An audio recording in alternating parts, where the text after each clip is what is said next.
with Pressure Point, we get a very pivotal episode of the Blakes7 series. So Blake has decided to stop fooling around and nipping at the heels of the Federation, and decides to let's do a major strike right at the heart of it and get this revolution going. So his plan is simply to attack Control, which is the main computer nerve network of the whole Federation. You knock that out and you cripple the Federation. And he intends to have an alliance with another resistance group led by a woman, Kasabi or something, I forget. But she gets captured, is tortured, ultimately killed. Her daughter is forced to lure Blake into a trap, and so all that happens. Turns out Kasabi was a sort of a predecessor to Servalan, and Servalan served under and managed to do what Servalan does, get rid of her. But it's interesting, even when they meet up, you could tell that these are good performances, in that you can tell by the body language and whatnot that Servalan is still intimidated by this woman. But Servalan holds all the cards. So but the trap happens in an attempt to get Blake, but he manages to escape and pursue his ultimate mission. And it's a telling scene for the psychology of Blake here and the flaws of the man. I mean, he's supposed to be the hero of this series and everything, but when he gets in to the main control room, he's so overwhelmed with his success, and he's like, I did it, you know. So but wait a minute, it's supposed to be about the movement, Blake. And this is like, it's one of the telling flaws of leadership, and well, you know, when they make it all about themselves, that this is quite the telling flaw for Blake. And there's a high price in this episode for what he's blundered into here, albeit no one really suspected among the group that this would be the end result. Basically, the room is empty. I mean, he's so elated that he got into it, where you can see in the background Avon and the others looking around. There's nothing here. And finally, Travis gets one on Blake. Normally, he's just constantly humiliated by Blake over and over again. But here, this was the real trap. And Travis tells him, look, dummy, this place hasn't been the nerve center for 30 years. So, the computer system's elsewhere, and even I don't know where it is, and you'll never find it, and all this stuff, and Blake's just devastated.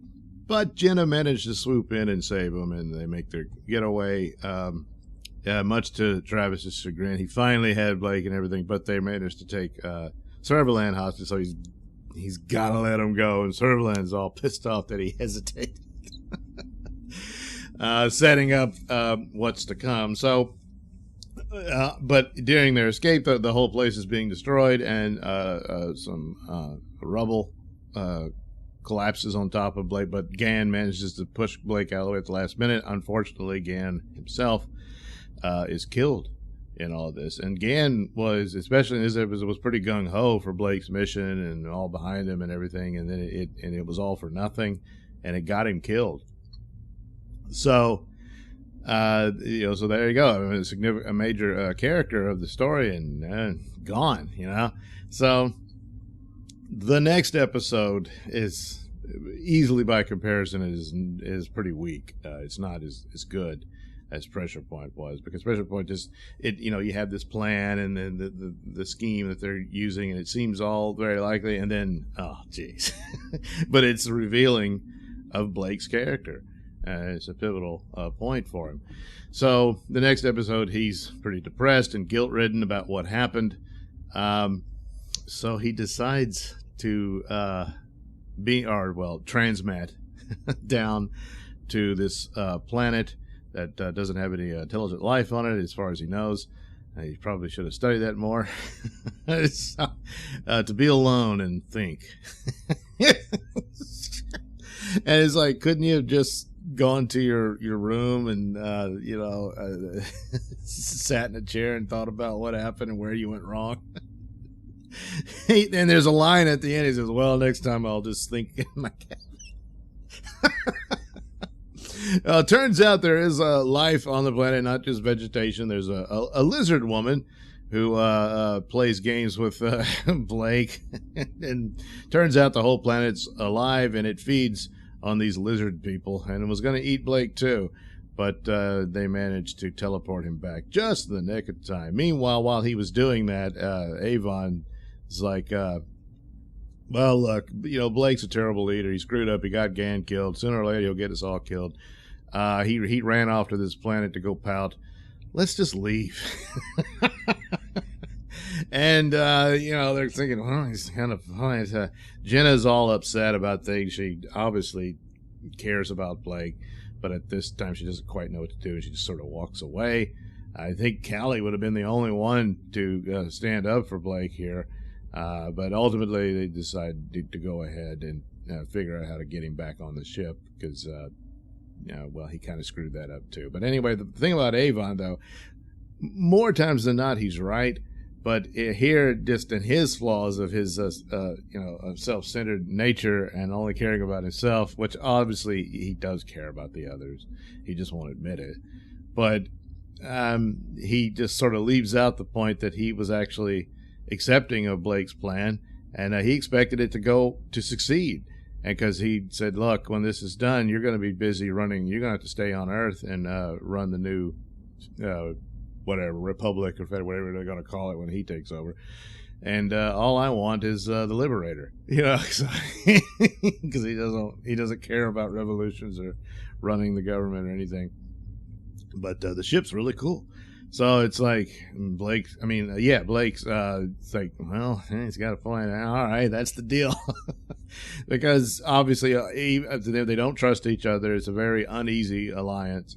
And then, of course, in the next episode, what's happened with Gan, it's at an all-time low here.